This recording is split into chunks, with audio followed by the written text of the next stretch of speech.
For this tutorial we will be using Premiere 6 and Photoshop 5 and have assumed a basic understanding of these two programs. The techniques used here should work in a similar way using other software. In our first scene we will be removing the two teenagers on the sidewalk, leaving only the costumed lady walking along the street. Our original scene is already on the timeline in video track 1. The first thing we need to do is select the frames required for our mats. The two marked frames are the ones we have already selected. We'll be using this frame for mat 1 and this frame for mat 2. The reason for using two frames is so that the action matches. If you took both mats from frame 2, the effect will not work. Our selected frame 1 is already open and enlarged, so we can see what we are doing. First we create a new layer, then we change the background layer to layer 0. Select Polygon Lasso tool and click on the start of the area to be cut out and trace a line around it. Be sure not to release the mouse button until you have completed the section, and you must end exactly where you started. A pulsing dotted line will appear. Go to the menu bar and click on Select Inverse. Press the Delete key. This leaves your cutout section on a checkered background. Save as Mat 1 PSD. For frame 2 we repeat the same process. Create layer. Rename background as layer 0. Trace a line around the section required.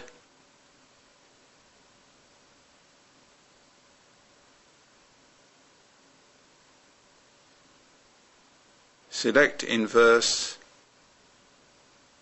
Press the Delete key. Save as Mat 2A PSD. Now, because the lady moves down the street, we have to change this mat to suit her movements while still bearing in mind the position of our teenagers. With Mat 2A now on the screen, we trim a section off the right hand side.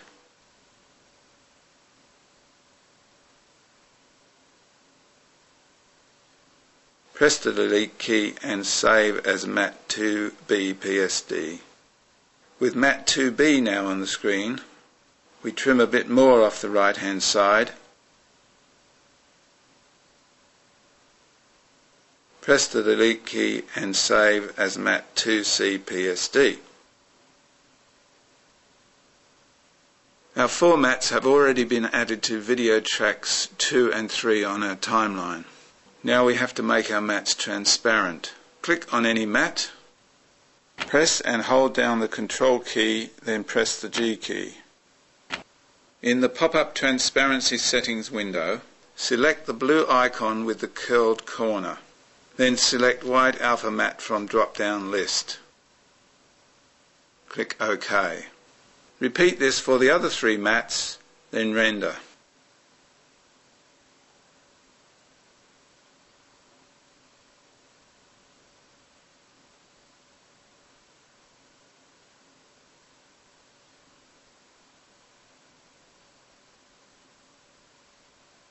In our second scene, we will be removing the boy on the seat and the people in the doorway. First, we select any frame from this scene and export it to Photoshop.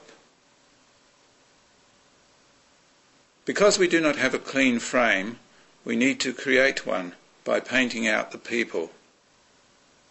Select Rubber Stamp or Cloning tool, then select Brush Size. We'll start by painting out the people in the doorway. Position the cursor over the area to be copied. Press and hold down the Alt key. Click the left mouse, then release the Alt key. Move the cursor to the target area and start painting. The small cross indicates the source area, and after the first painting click it is locked and moves with the cursor. Therefore, to avoid running off the frame or copying an unwanted part, you may need to update your source point by resetting with the Alt key. Because we are working in a dark colour in a dark area, our paint dabs need not be so precise, making this part a fairly easy task. Now we come to the tricky part where we have to remove the boy and recreate the seat behind him. Select a suitable size brush.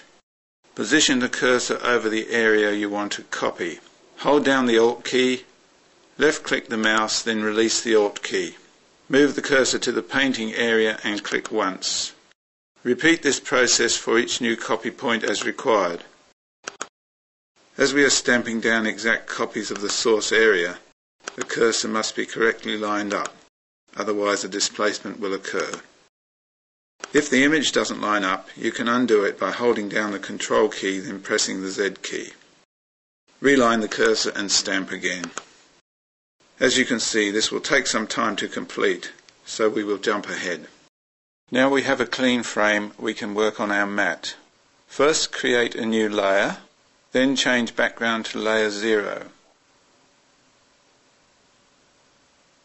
Select the polygon lasso tool and cut out a section to cover the area where the people were.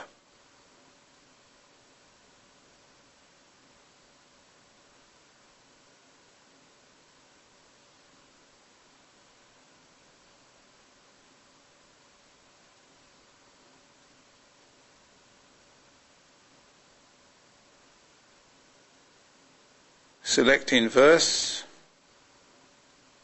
Press the Delete key and save as Mat 3.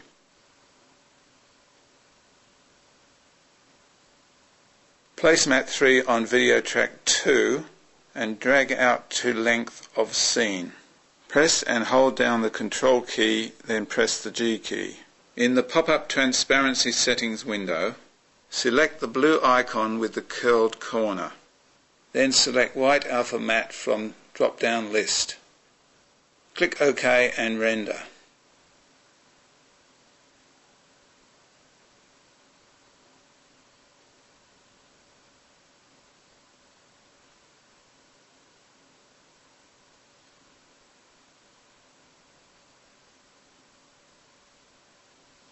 In our third scene, we will be removing the girl who runs into frame.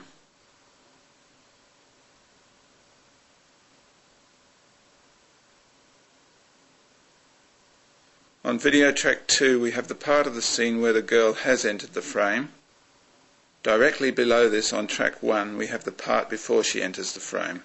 Make sure the scene on video track 2 is active. Press and hold down the Control key, then press the G key. Once again we are back in the transparency window. This time, however, we will not be using the transparency settings, but we'll be making use of the split screen device. Firstly, we will zoom in on the sample window for a clearer idea of what will be happening there. Drag the slider to where the girl is furthest to the left, then drag the right corner handles to the left until the girl disappears. Sometimes this technique leaves a visible line where the two parts join and requires another visit to Photoshop. Click OK and render.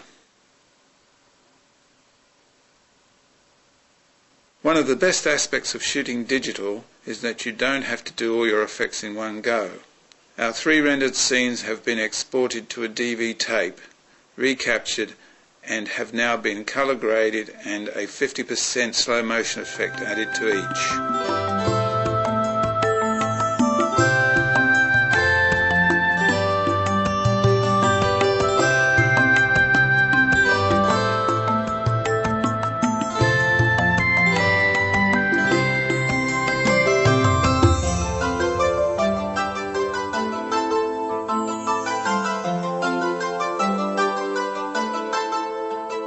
If you intend to try these effects yourself, remember the use of a tripod when shooting your original scenes is essential.